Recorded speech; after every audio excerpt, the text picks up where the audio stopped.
Okay, so we want to take the limit as t goes to infinity of our vector valued function here, and we'll go ahead and evaluate it at t equals 0. We'll see we have e to the 0, which is 1 minus 1 is 0 for the numerator and 0 for the denominator.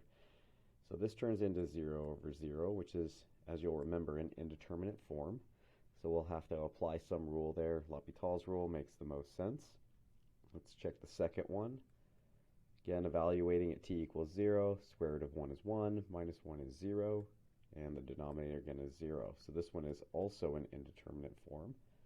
And then lastly, if we plug in t equals 0 here, the denominator is going to be equal to 1. So we end up with 3 over 1, or 3 for that last one. So now let's see if we can figure out what these indeterminate forms are.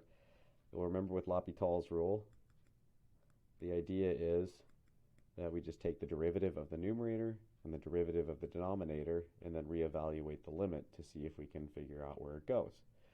So derivative of e to the t minus 1 is just e to the t.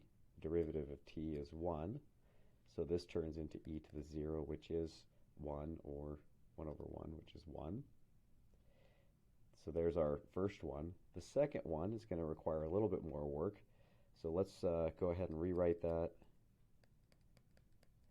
with a rational exponent so that it's easier to take its derivative.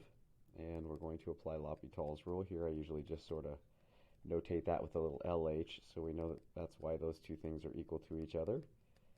So we'll take the derivative, which is going to be 1/2, 1 plus t to the negative 1/2, times the derivative of the inner function, which I refer to as the cow's tail, which would be 1 here, so no contribution there, and the derivative of the constant is 0.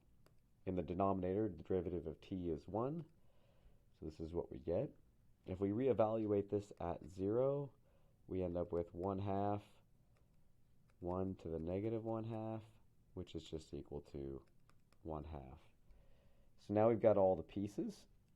So this thing is going to be equal to 1, 1/2, and 3. And there's your limit.